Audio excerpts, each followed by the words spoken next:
ஒரு உயிருக்கும் துன்பம் இல்லாத, பொய் பேசாத, பெரிய சத்தியவானா இருந்தால் தான் யமனே வருவான். இல்லைனா யமன் வரமாட்டான். யமனுடைய தூதுவர்கள் தான் வருவார்கள். குழந்தை பிறப்பு பற்றி சொல்லியிருக்காங்க. ஒரு மனுஷன் எப்படி வாழணும், நெறி தராமல் இருக்கணும், நேர்மையாக இருக்கணும், எல்லாத்த பற்றி கருட புராணம் சொல்லியிருக்கு. ஏற்கனவே வாழ்ந்து இறந்து போயிட்ட ஆன்மாக்களை தான் நம்ம சாமியா கும்பிடுறோம். சாமின்றது வேற, ஆன்மாக்கள்ன்றது வேற.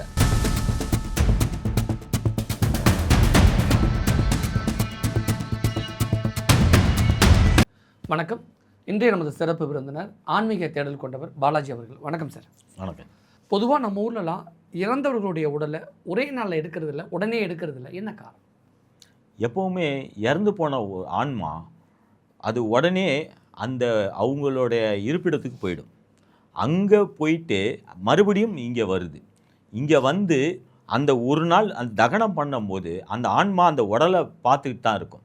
எப்படி தகனம் பண்ணி முடிஞ்சதுக்கு அப்புறமேட்டு தான் யமன் சொல்லக்கூடிய யமனுடைய தூதர்கள் தான் வருவாங்க. யமனே வரணும்னா நம்ம அந்த அளவுக்கு சத்தியசீலர்களாக இருந்திருக்கணும். எப்படி சொல்ல வரீங்க? என்ன மாதிரி சொல்ல வரீங்க? ஒரு உயிருக்கும் துன்பம் இல்லாத, பொய் பேசாத, பெரிய சத்தியவானாக இருந்தால் தான் யமனே வருவான்.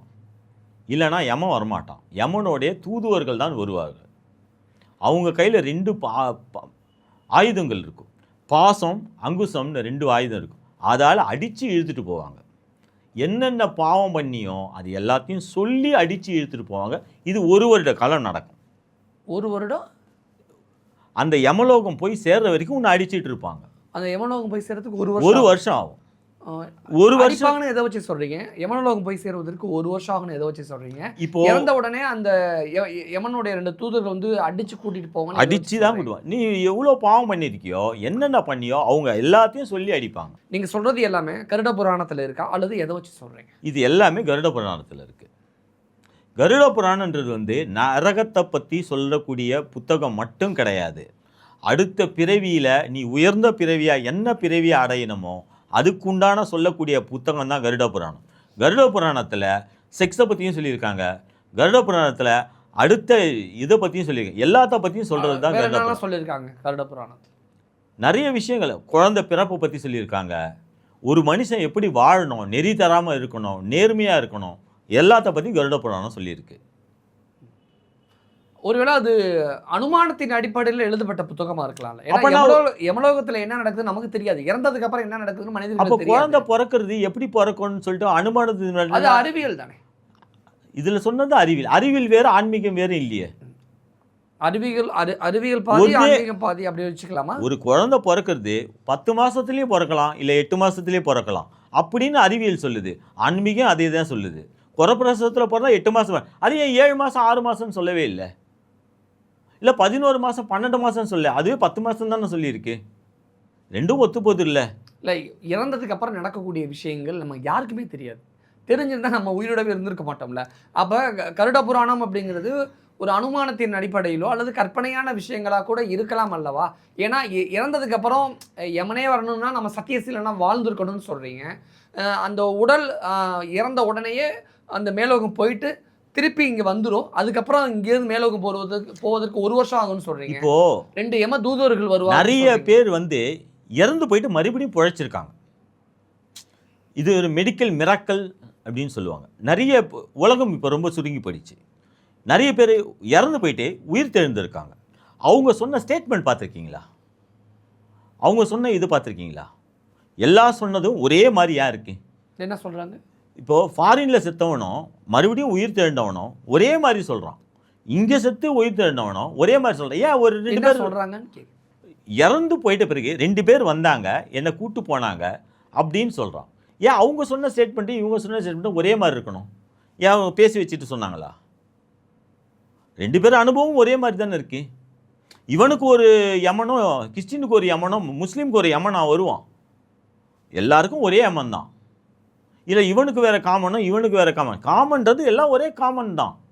எல்லாருக்கும் ஒரே காமதேவன் தான். அதே மாதிரி தான் வருணனும் எல்லாருக்கும் ஒரே மாதிரி தான். எல்லாருக்கும் ஒரே மாதிரி தான் மழை பெய்யுது. இவனுக்கு ஒரு மழையும் அவனுக்கு ஒரு மழையும் பெய்யறதில்லை. இது நம்ம பிரிச்சுக்கிறது. இது இயற்கை. இயற்கையாக சொல்கிறது எல்லாருக்குமே ஒரே மாதிரி தான். நம்ம பிரித்தது அது வேற கணக்கு. ஆனால் இது எல்லாமே அப்படி இருக்கலாம் இப்படி இருக்கலாம், அவங்க சொன்னாங்க இவங்க சொன்னாங்க அப்படின்னு இருக்கும்போது இது ஆத்தென்டிக்கான நம்ப முழுமையான நம்ப தகுந்த விஷயம் இல்லை அப்படிங்கிறது தானே பார்க்க தோணுது. அதாவது முழுமையான விஷயம் அப்போ பிறப்புன்றது வருது. இப்போ ஒரு குழந்தை பிறக்குது, அது ஒரு ஸ்டேஜ் ஒரு ஃபஸ்ட்டு இது பிறக்குது, அது ஒரு கோயிலில் ஓவிய வடிவமாக வரைஞ்சிருக்காங்க. அது ஸ்கேன் வசதி இல்லாத போது அவன் எப்படி ஓவியமாக வரைஞ்சிக்க முடியும்? சிடி ஸ்கேன் இப்போ தான் வருது, அவன் இருக்கும்போது சிடி ஸ்கேனும் இல்லை. ஒரு ஸ்கேன் வசதியும் இல்லாத போது அவன் எப்படி ஓவியமாக வரைய முடியும்? அவன் சொன்னது இப்போது கரெக்டுன்னு சொல்கிறாங்கல்ல. பூமி உருண்டைன்னு சொன்னது கலீலியோ யார் விஷம் குச்சி சாவச்சது? பூமி உருண்டைன்னு சொன்னதை மட்டும் பூமி எந்த திசையை நோக்கி சுற்றுதுன்னு சொன்னது. அப்போ எந்த ஒரு அறிவியல் விஞ்ஞானமும் இல்லாத போதோ எப்படி கண்டுபிடிச்சாங்க பூமி உருண்டைன்னு? நீங்கள் சொன்னது ஒரு பக்கம் இருக்கட்டும், இன்னொரு பக்கத்தில் ஆவிகளுக்கெல்லாம் கொஞ்சம் எக்ஸ்ட்ரா பவர் இருக்குது அப்படின்னு சிலர் சொல்கிறாங்களே. ஏன்னா நீங்கள் கூட இப்போ சொன்னீங்க இறந்ததுக்கப்புறம் உடனே போகிறதில்ல, உடனே போனாலும் வந்துட்டு திருப்பி 1 வருஷம் ஆகும் எமலோகம் போய் சேரும். அதாவது நான் சொன்னது அந்த இது நடந்து போகிறது எக்ஸ்ட்ரா பவர் இருந்துச்சுன்னா உடனே போயிடலாமே. அதாவது பவர் இருக்கா? இப்போ ஆவிகள் இருக்காங்களா? ஆவிகள் அதாவது தன்னுடைய ஆயுள் காலம் முடியாமல் எந்த ஒரு உயிரும் இப்போது உதாரணத்துக்கு தூக்க மாட்டிக்கிட்டு தற்கொலை பண்ணிக்கிட்டு இல்லை இது செத்தாங்கன்னா உடனே போக முடியாது. அவங்களோட ஆயுட்காலம் ஃபுல்லாகவே இந்த பூமியில் இருந்தாகணும். இப்போ ஆக்சிடென்ட்டும் அதிகரிச்சிருக்குல்ல, அந்த மாதிரி துர்மரணங்கள் ஏற்பட்டாலும் நம்ம ஆயுள் காலம் முடிகிற வரைக்கும் இந்த பூமியில் தான் இருந்தோம். இது அதை விட கொடுமையாக இருக்கும். உங்களுக்கு நெருக்கமானவர்கள் என்ன கஷ்டப்படுறாங்கன்ட்டு நேரடியாக பார்க்க வேண்டியதாக வரும். நீங்கள் எந்த ஒரு உதவியும் பண்ண முடியாது, தொடக்கூட முடியாது. அப்போ நீங்கள் என்ன பண்ணுவீங்க? இதை விட அது கஷ்டமாக இருக்குமா? கஷ்டமாக இல்லாமல் இருக்குமா? இப்போ மனுஷ உடம்புல இருந்தால் தான் நீ தொட முடியும், அவங்களுக்கு ஹெல்ப் பண்ண முடியும்.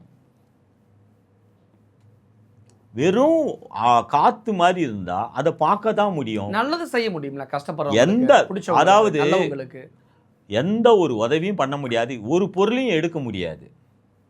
நல்லது செய்வதற்கான கால சூழ்நிலை அவங்க உருவாக்கி தர முடியும்ல, எதையும் பண்ண முடியாது. சரி, இதை எதை வச்சு சொல்றீங்க? இறந்தவங்க எல்லாம் சக்தியற்று இருக்காங்க, இப்போ தெரியாம இருக்காங்க. உதாரணத்துக்கு நான் இருக்கேன், எனக்கு என்னென்ன தெரியும்? சாப்பாடு அடிப்பேனா, டிஃபன் செய்வேனா, இது மட்டும்தான் அதுக்கு உள்ளாடு. உயிரோடு இருக்கும்போது என்னென்ன இதுகள் நீங்கள் கற்றுக்கிட்டீங்களோ அது மட்டும்தான் உங்களால் பண்ண முடியுமே தவிர உங்களுக்கு உண்டான எக்ஸ்ட்ரா இது தமிழ் சினிமா காட்டிய பொய்கள். உடனே ஆவி ஆகிட்ட பிறகு எக்ஸ்ட்ரா பவர் வந்துட்டா மாதிரியும் அவங்க ஒரு மந்திரவாதி மாதிரி ஆகிட்டா மாதிரியோ அது அவங்க சொன்ன கட்டுக்கதைகள். தமிழ் சினிமாவோடு இது எல்லாமே பேய் பங்களாவில் போய் தான் எடுப்பாங்க. ஏன் ஆவி குடிசையில் இருக்காதா? ஆவி குடிசைக்கு வராதா? எல்லாம் பெரிய பங்களால் தான் இருக்குமா? சொல்லுங்கள். ஆவிகள் இந்த இடத்துல இருக்குன்னா இந்த இடம் இப்படி தான் இருக்கும், ஆவிகள் இருந்தாலே இந்த இடம் சுற்றுச்சூழல் இப்படி மாறிடும், அப்படி ஏதாவது சொல்ல முடியும்? அப்படி எதுவும் சொல்ல முடியாது. இல்லை, நீங்கள் ஆவிகள் பெரிய பெய்பங்களால் தான் இருக்குமா, குடிசையில் இருக்காதெல்லாம் கேட்குறீங்களா? அதனால கேட்குறேன். ஆவிகள்ன்றது ஒரு சில இதில் மரங்களில் இதில் இருக்கும். ஒரு ஆவிகள்னால் ஒரு 7 பேரை சேருவாங்க. ஒரு கேங்க்குன்னா 7 பேர் இருப்பான். இப்போது நம்ம புரியலை, திருப்பி புரிகிற மாதிரி சொல்லுங்கள். இப்போது ஒரு ஆவியிலலாம் சேருவாங்க. இப்போ ஆவிகள் 3 வகைப்படும். நல்லது, மனுஷங்களும் 3 வகைப்படும். அதே மாதிரி தான் ஆவிகளுக்கும் பொருந்தும். நல்லவன் கெட்டவன் ரெண்டும் தெரியாம நடுத்தரமானவன், அவன் ஒன்லி ஆடியன்ஸ், அவனால் ஒன்றுமே பண்ண மாட்டான், அவன் ஒன்லி ஆடியன்ஸ் பண்ணான். அதே மாதிரி தான் 3 வகைப்படும் ஆவிகள். ஆவிகள் உலகமும் 3 வகை உண்டு. நல்லது, கெட்டது, நடுத்தரமானது. அது எதுவுமே பண்ணாது, ஒன்லி பார்வையாளர் மட்டும்தான். இந்த 7 பேராக தான் ஆவிகள் குரூப்பாக சேருவாங்கன்னு சொல்கிறீங்களா? அது எதை வச்சு சொல்கிறீங்க? ஏன் 7 பேராக ஆவிகள் ஒன்று சேர்றாங்க? இப்போ சிறு தெய்வ வழிபாடுகளில் பார்த்தீங்கன்னா கன்னி தெய்வதைகள் எடுப்பாங்க. எல்லாமே 7 தான் இருக்கும். 7 கன்னின்னு தான் சொல்லுவாங்க. எங்கேயுமே 8 கன்னின்னு சொல்ல மாட்டாங்க, இல்லை 6 கன்னின்னு சொல்ல மாட்டாங்க. அது சாமிக்கு சொல்கிறது. நீங்கள் சொல்கிறது ஆவிக்கில் 7 பேர். 7 கன்னிமார்கள்னால் யார்? சரி, இறந்து போயிட்டு ஒரு காலத்தில் இறந்த அதே இதை 7 கன்னிமார்கள் இருக்காங்க. காடன், முனியன், கருப்பன், இவங்கெல்லாம் யாரு? முன்னோர்கள். இறந்து போயிட்ட ஏற்கனவே வாழ்ந்து இறந்து போயிட்ட ஆன்மாக்களை தான் நம்ம சாமியாக கும்பிட்றோம். சாமின்றது வேற, ஆண்மக்கள்ன்றது வேற. இறைவன் மக்களுக்காக இறங்குதல் அருளல், மக்களுக்காக இறங்குதல் அருளல். ஏற்கனவே வாழ்ந்த ஆன்மா இறந்து போகிறது மனுஷன், இறைவன் கிடையாது. இறைவன் வேறு, ஆன்மா வேறு. பொதுவாக இறந்த உடனே மேலோகம் போயிட்டு திருப்பி கீழே வந்துடுவாங்க. வந்துட்டு இங்கேருந்து யமலோகம் போக 1 வருஷம் ஆகும்னு சொல்கிறீங்களே, அந்த ஒரு நாள் எல்லாருமே இறந்தவங்களை சுற்றி அழுதுகிட்டு இருப்பாங்கல்ல, அப்போ அவங்க என்ன பண்ணுவாங்க? அவங்க எல்லாரையும் பார்த்துட்டு இருப்பாங்க. இப்போ நம்மளை சுற்றத்தார் வருவாங்க, அவங்களோட சார்ந்தவங்களாம் வருவாங்க. அவங்களால எதுவும் பண்ண முடியாது. அவங்க அன்னைக்கு தான் அவங்களுக்கு தெரியும். நம்மளோட பையன் இருக்கலாம், பொண்டாட்டி இருக்கலாம், சுற்றத்தாருக்கெல்லாம் எவ்வளோ அழுகுறாங்கன்னு அப்போ அவங்க அதெல்லாம் பார்த்துட்டு தான் அங்கேயே தான் இருப்பாங்க. இப்போது அவங்களோட உடல் தகனம் முடிகிற வரைக்கும் அங்கேயே தான் இருந்து பார்த்துட்டு இருப்பாங்க. வேறு என்ன மாதிரியான ஆக்டிவிட்டீஸ்லாம் அவங்க பண்ணுவாங்க? ஆக்டிவிட்டீஸ் எதுவுமே பண்ண முடியாது.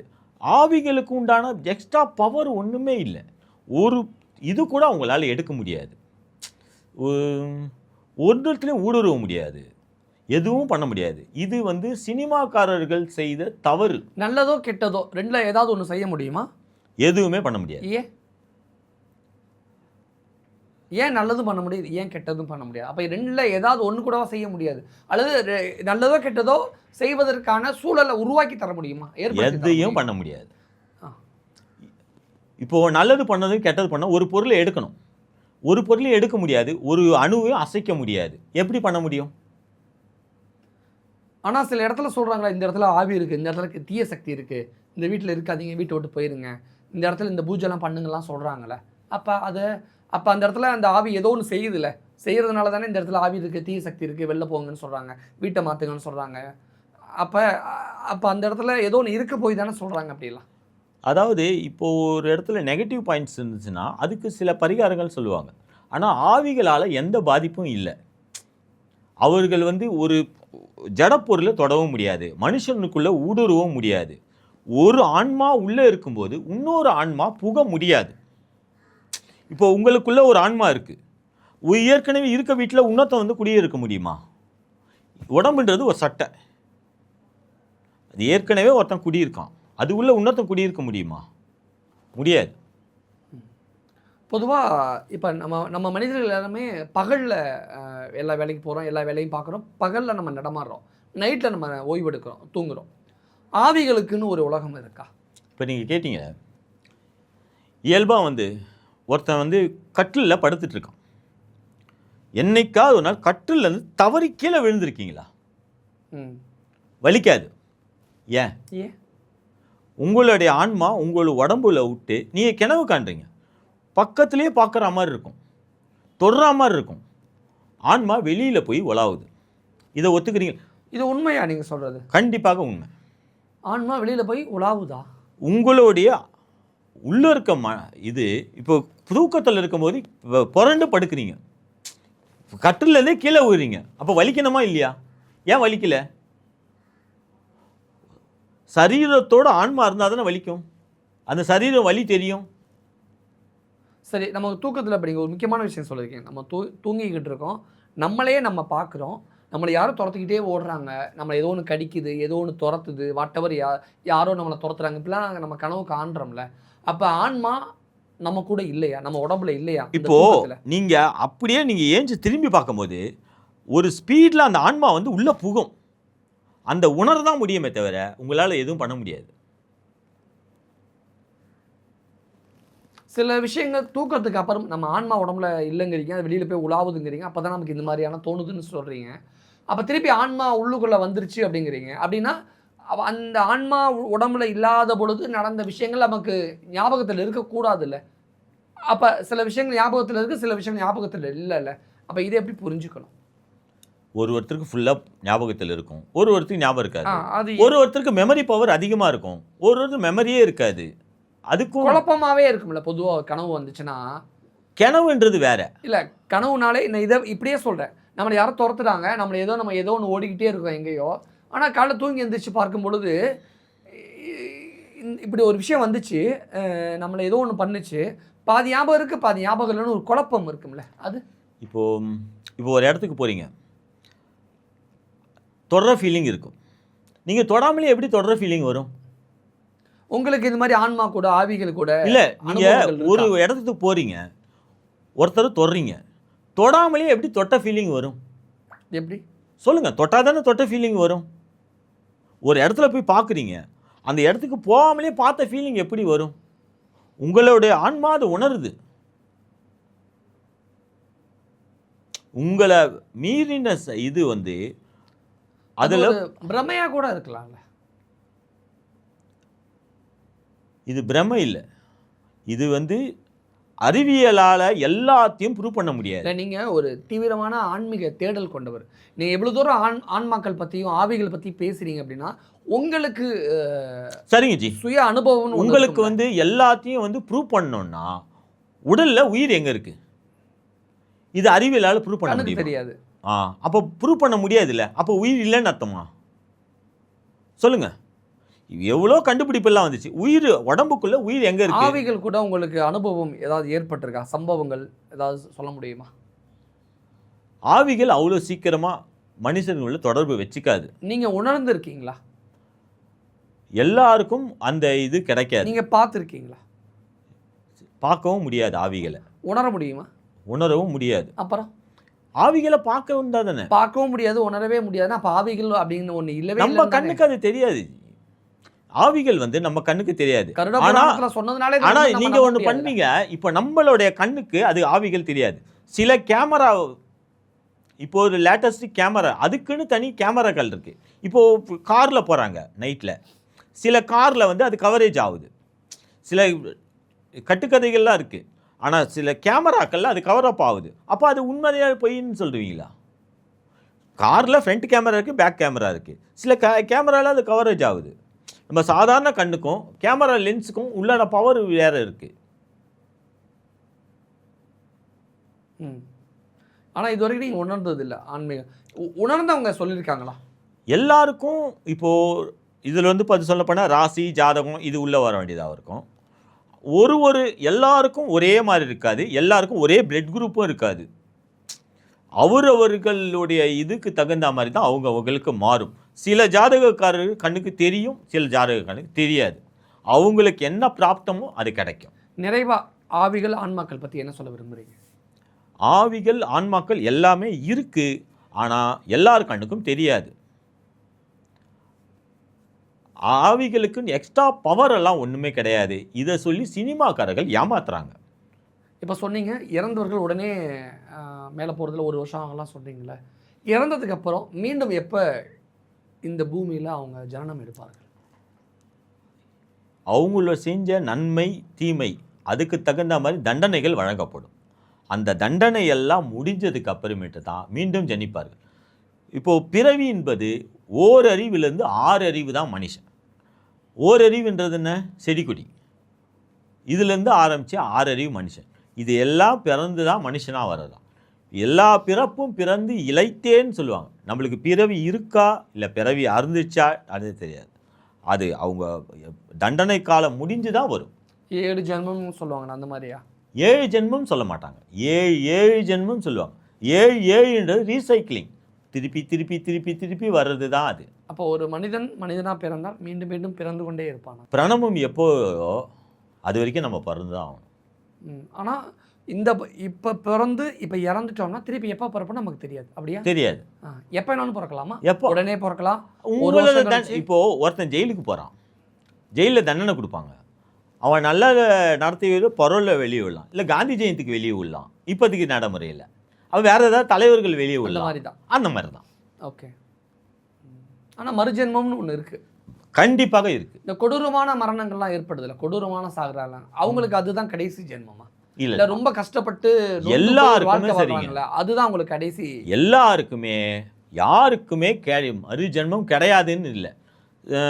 சில அடியார்கள் பாட கேட்டுப்பட்டிருக்கீங்க, மறுஜென்மம் கூடாதுன்னு தான் ஆசைப்பட்டிருக்காங்க.